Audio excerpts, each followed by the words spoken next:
syukur kita panjatkan kehadirat Allah Subhanahu wa taala yang telah memberikan kesempatan dan keberkahan kepada kita sehingga kita dapat melaksanakan pembelajaran daring pada siang hari ini. Pada kesempatan kali ini, saya akan membahas materi lanjutan mengenai materi indeks harga dan inflasi. Nah, pada pertemuan kali ini saya akan membahas materi inflasi, di mana materi ini adalah materi lanjutan dari materi indeks harga. Adapun indikator pencapaian kompetensi pada pertemuan kali ini, yang pertama ada pengertian inflasi, yang kedua ada penyebab timbulnya inflasi, yang ketiga ada jenis-jenis inflasi, kemudian yang keempat ada menghitung besarnya laju inflasi, yang kelima ada dampak dari inflasi, kemudian yang keenam ada cara mengendalikan inflasi, yang ketujuh mengenai teori permintaan dan penawaran uang, serta yang kedelapan ada faktor-faktor yang mempengaruhi permintaan uang. Nah, langsung saja kita bahas materi yang pertama mengenai pengertian inflasi. Apa sih yang berada di pemikiran kalian ketika mendengar kata inflasi? Inflasi adalah suatu fenomena ataupun suatu keadaan di mana harga barang dan jasa secara umum cenderung mengalami kenaikan. Dikatakan secara umum di sini karena kita tahu sendiri bahwa barang dan jasa yang ada di pasaran itu sangat banyak jenisnya. Nah, di mana mayoritas dari barang dan jasa tersebut selalu mengalami kenaikan harga, sehingga nantinya dapat mengakibatkan timbulnya inflasi. Naiknya harga barang dan jasa yang ada di pasaran itu terkadang bisa terjadi secara sementara ataupun bisa secara terus-menerus. Ketika harga barang itu mengalami kenaikan dan itu terjadi dalam waktu yang cukup lama, maka fenomena ini bisa dikatakan sebagai inflasi. Namun, jika hanya terjadi pada satu ataupun dua jenis barang saja, itu tidak bisa dikatakan sebagai inflasi. Kenapa? Karena inflasi itu adalah suatu keadaan di mana harga barang dan jasa itu mengalami kenaikan secara terus-menerus. Oleh karena itu, dapat dikatakan bahwa inflasi itu adalah suatu keadaan ataupun suatu fenomena di mana terjadi kenaikan harga barang-barang yang bersifat umum secara terus-menerus.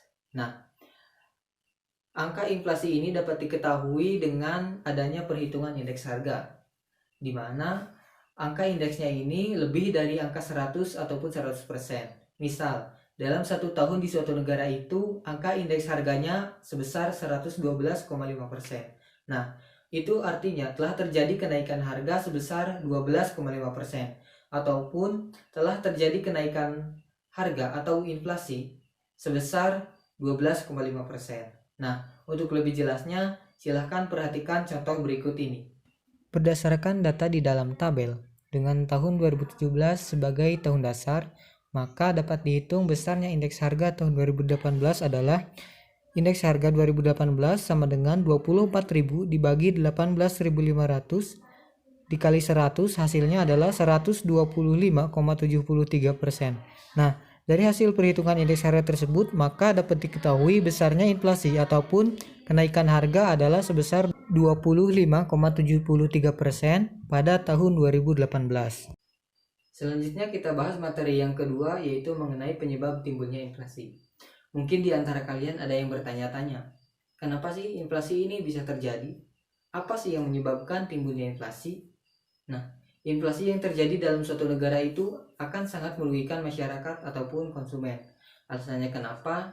Karena inflasi dapat menyebabkan harga barang-barang itu mengalami kenaikan. Nah, banyak faktor yang dapat menyebabkan timbulnya inflasi. Namun secara garis besar, inflasi ini ditimbulkan oleh faktor-faktor berikut ini. Yang pertama yaitu karena naiknya permintaan terhadap suatu barang melebihi penawaran ataupun melebihi kemampuan produksi dari penyedia barang tersebut. Nah, maksudnya inflasi ini terjadi karena naiknya permintaan total terhadap suatu barang dan jasa. Nah, untuk lebih jelasnya bisa dilihat pada kurva berikut ini. Berdasarkan grafik di atas, dapat diketahui bahwa permintaan terhadap suatu barang mengalami kenaikan dari OQ ke OQ1, sehingga harga barang juga naik dari OP ke OP1, dan kurva permintaan bergeser dari DD ke D1, D1. Kemudian faktor yang kedua adalah adanya kenaikan biaya produksi atau cost plus inflation. Maksudnya di sini adalah adanya peningkatan biaya produksi dalam menghasilkan suatu barang. Nah, ketika biaya produksi untuk menghasilkan suatu barang tersebut mengalami kenaikan, maka nantinya harga barang tersebut juga akan mengalami kenaikan. Nah, hal tersebut dapat dijelaskan dalam kurva berikut ini. Nah, dari gambar di atas dapat diketahui bahwa pada awalnya semua harga barang itu setinggi OP dan jumlah barang di pasaran itu sebesar OKI. Nah, kemudian karena adanya kenaikan biaya produksi, maka harga barang naik menjadi OP1 dan jumlah barang yang diminta turun menjadi OKI1 sehingga kurva penawarannya bergeser dari SS ke S1 S1. Nah, faktor yang ketiga adalah adanya peningkatan jumlah uang yang beredar di masyarakat atau money in circulation. Artinya terdapat penambahan jumlah uang yang beredar di masyarakat. Kemudian yang keempat adalah adanya ataupun berkurangnya jenis barang ataupun barang yang ada di pasaran. Artinya jumlah barang ataupun jumlah penawaran di pasar itu mengalami penurunan, sedangkan permintaan akan barang tersebut mengalami kenaikan, yang nantinya akan menyebabkan harga barang itu mengalami kenaikan. Kemudian faktor yang kelima adalah adanya inflasi dari luar negeri ataupun import inflation, yang artinya suatu negara itu mengimpor barang dari negara lain, sedangkan di negara itu sedang terjadi inflasi sehingga harga barang yang diimpor juga mengalami kenaikan. Kemudian yang terakhir adalah faktor yang keenam, yaitu inflasi dalam negeri ataupun domestic inflation, yang artinya adanya ataupun meningkatnya pengeluaran pemerintah atau terjadinya defisit anggaran. Nah, selanjutnya materi yang ketiga yaitu mengenai jenis-jenis inflasi. Pengeluaran inflasi ini dapat dilihat dari beberapa segi. Yang pertama, dari segi kecepatannya, inflasi dibagi menjadi 3, yaitu ada inflasi lambat, inflasi cepat, kemudian inflasi meroket. Kemudian dilihat dari parah atau tidaknya, inflasi ini dibagi menjadi 4, yaitu inflasi ringan, inflasi sedang, inflasi berat, dan inflasi sangat berat ataupun hyperinflasi. Dan terakhir bisa dilihat dari sumbernya. Inflasi ini dibagi menjadi 2, yaitu inflasi dalam negeri dan inflasi luar negeri. Kita bahas yang pertama, yaitu dilihat dari segi kecepatannya. Nah, inflasi dari segi kecepatannya dibagi menjadi 3, yaitu ada inflasi lambat, inflasi cepat, dan inflasi meroket. Inflasi lambat ini maksudnya adalah inflasi yang tingkat kecepatannya itu kurang dari 5% per tahun. Sedangkan inflasi cepat ini adalah inflasi yang tingkat kecepatannya antara 5% dan 10% per tahun. Sedangkan inflasi meroket ini adalah inflasi yang tingkat kecepatannya itu berada di atas 10% per tahun. Kemudian jika dilihat dari segi parah ataupun tidaknya, inflasi ini dibagi menjadi 4. Yang pertama ada inflasi ringan, yaitu inflasi yang terjadi di mana nilainya berada di bawah 10% per tahun. Nah, inflasi ini belum membahayakan kegiatan dalam suatu negara dan masih mudah untuk diatasi. Kemudian yang kedua ada inflasi sedang, di mana inflasi ini berada di antara 10 sampai 30% per tahun. Nah, inflasi ini belum membahayakan, namun sudah mengurangi kesejahteraan masyarakat yang memiliki pendapatan tetap. Kemudian yang ketiga ada inflasi berat, yaitu inflasi yang nilainya antara 30 sampai 100%. Inflasi ini sudah mengacaukan perekonomian karena dapat menyebabkan masyarakat itu cenderung enggan untuk menabung dan lebih suka untuk menyimpan barang. Kemudian yang keempat ada inflasi sangat berat ataupun hyperinflasi, di mana inflasi ini sudah sangat mengacaukan perekonomian dalam suatu negara dan sangat sulit untuk dikendalikan ataupun diatasi.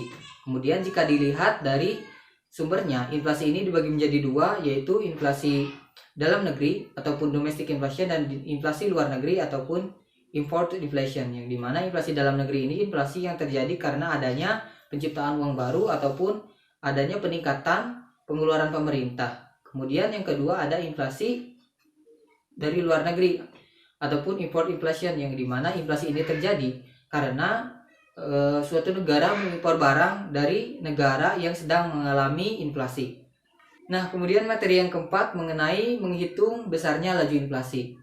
Untuk dapat menghitung besarnya laju inflasi, terlebih dahulu kita harus mengetahui indeks harga konsumennya ataupun IHK. Nah, IHK ini adalah besarnya laju perubahan harga ataupun jasa yang mayoritas dikonsumsi oleh rumah tangga dalam jangka waktu tertentu. Nah, untuk lebih jelasnya silahkan perhatikan contoh berikut ini. Indeks harga konsumen memiliki rumus IHK sama dengan harga pada periode N dibagi harga pada waktu dasar dikali 100. Nah, untuk menghitung laju inflasi, rumusnya adalah laju inflasi sama dengan indeks harga pada periode N dibagi indeks harga pada periode dasar dibagi indeks harga pada periode dasar dikali 100. Nah, berikut ini disajikan contoh indeks harga konsumen yang terjadi di Indonesia sejak Januari 2012.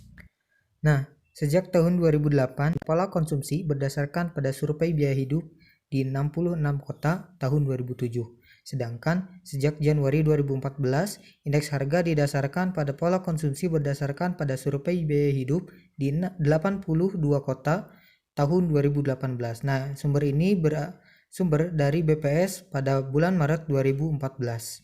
Nah, ketikkanlah tabel inflasi pada bulan Februari 2012 sebesar 0,05%. Nah, untuk menemukan angka tersebut digunakan data indeks harga konsumen Januari 2012 sebesar 130,90%. Indeks harga konsumen Februari sebesar 130,96%. Nah, bulan Januari digunakan sebagai waktu dasar dan bulan Februari digunakan sebagai waktu N. Sesuai dengan rumus laju inflasi pada bulan Februari 2012 dapat dihitung sebagai berikut. Nah, laju inflasi sama dengan 130,96 dikurangi 130,90 dibagi 130 dibagi 90 dikali 100. Hasilnya adalah 0,045836% atau dibulatkan menjadi 0,05%. Nah, begitupun pada perhitungan untuk bulan selanjutnya dapat dilakukan perhitungan yang sama. Kemudian selanjutnya materi yang kelima mengenai dampak inflasi. Nah, secara garis besar, dampak inflasi terhadap perekonomian antara lain sebagai berikut. Yang pertama, terhambatnya pertumbuhan ekonomi negara karena berkurangnya investasi dan berkurangnya minat menabung. Hal ini maksudnya adalah ketika terjadi inflasi dalam suatu negara, maka para investor akan menarik investasinya pada negara tersebut. Yang kedua, masyarakat yang berpenghasilan rendah tidak dapat menjangkau harga. Alasannya karena harga barang mengalami kenaikan. Kemudian yang ketiga, masyarakat akan cenderung untuk menyimpan barang daripada menyimpan uang. Ini karena mereka berpikiran bahwa barang dan jasa yang mereka miliki saat ini adalah lebih berharga daripada menyimpan uang. Kemudian yang keempat ada nilai mata uang turun karena adanya kenaikan harga. Maksudnya di sini adalah ketika adanya inflasi, maka harga barang cenderung akan mengalami kenaikan sehingga nantinya masyarakat harus membayar lebih untuk mendapatkan suatu barang yang sama. Itu mengakibatkan ataupun menyebabkan nilai mata uang menjadi turun. Kemudian inflasi juga mempengaruhi masyarakat, baik yang berpenghasilan tetap ataupun tidak tetap. Nah, adapun dampak inflasi terhadap penghasilan masyarakat adalah sebagai berikut. Yang pertama, dalam inflasi, nilai harta tetap mengalami kenaikan harga melebihi kenaikan inflasi. Maksudnya, ketika inflasi terjadi, ada kemungkinan bahwa masyarakat itu mengalami kenaikan gaji. Namun, hal itu tidak berarti. Karena apa? Karena harga barang juga mengalami kenaikan. Kemudian pendapatan real penduduk berpenghasilan tidak tetap mengalami penurunan ataupun merosot. Dengan demikian, inflasi akan memperlebar kesenjangan distribusi pendapatan di antara anggota masyarakat. Yang kedua, inflasi merugikan masyarakat yang berpendapatan tetap karena upah atau gaji yang diperoleh tidak dapat mengikuti atau menyesuaikan kenaikan harga, sehingga semakin berat dirasakan oleh masyarakat. Kemudian yang ketiga, inflasi menyebabkan orang-orang enggan untuk menabung dan mendorong untuk mencari pinjaman dalam rangka menyesuaikan pendapatan. Hal ini akan menghambat perkembangan dunia usaha. Nah, selanjutnya mengenai materi yang keenam yaitu tentang cara mengendalikan inflasi. Nah, dalam mengendalikan inflasi ini pemerintah dapat memakai beberapa cara, diantaranya yang pertama ada kebijakan moneter, kemudian ada kebijakan fiskal, dan ada kebijakan non-moneter dan non-fiskal. Nah, mengenai kebijakan yang pertama yaitu kebijakan moneter. Kebijakan moneter ini adalah kebijakan yang berkaitan dengan pengaturan peredaran jumlah uang yang beredar di masyarakat sehingga nilai uang ini nantinya dapat stabil. Nah, kebijakan moneter ini diantaranya adalah yang pertama adalah politik diskonto, kemudian yang kedua adalah politik pasar terbuka, kemudian yang ketiga adalah politik pembatasan kredit, yang keempat ada politik uang ketat, dan yang kelima ada politik cadangan kas. Nah, kemudian yang kedua ada kebijakan fiskal, yaitu kebijakan yang berkaitan dengan pengaturan pendapatan dan pengeluaran negara. Di antaranya kebijakan ini adalah yang pertama, mengurangi pengeluaran negara, kemudian pengaturan pengeluaran pemerintah disesuaikan dengan RAPBN. Kemudian yang ketiga ada pengefektifan pajak. Kemudian yang terakhir ada pengurangan utang luar negeri.